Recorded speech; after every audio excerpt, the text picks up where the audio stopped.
सेंद्रिय खतामध्ये सर्वात महत्त्वाचं खत कुठलं किंवा सगळ्यात जास्त महत्त्वाचं खत कुठलं तर आपली मानवाची विष्ठा म्हणजे सोनखत किंवा संडास. हे तुम्हाला शेतीत टाकणं परवडणार नाही, पण सगळ्यात श्रेष्ठ खत सोनखत सेंद्रिय खतामध्ये तर सोनखत आहे. 2 नंबरला खत येतं ते कोंबडीची शीट, हे 2 नंबरला येतं.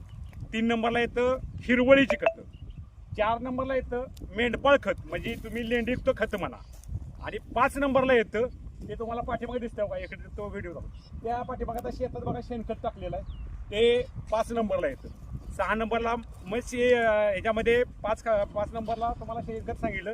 आता मासळीयुक्त खतं पण आहेत, म्हणजे तुमची झिंग्याची बुकटी असेल किंवा हाडांची खत असतील ती सुद्धा अतिशय चांगली असतात.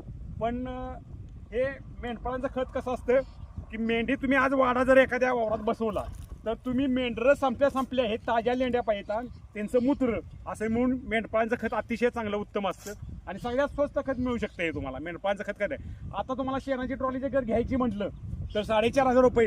इसकटणारा गडी तो म्हणतोय आता 500 रुपये टेलरला इसकडून द्यावा, त्या पाठीमागे दिसतो बघा तो गडी इसकटतो या. हे म्हणजे महाग पडतंय आणि हे खत लगेच पुन्हा तुम्ही नांगरटी आड किंवा माती आड केलं पाहिजे तरच हे जमिनीला लागवतो. व्हिडिओ कसा वाटला शेअर करा, कमेंट करा, चॅनलला सबस्क्राईब करा.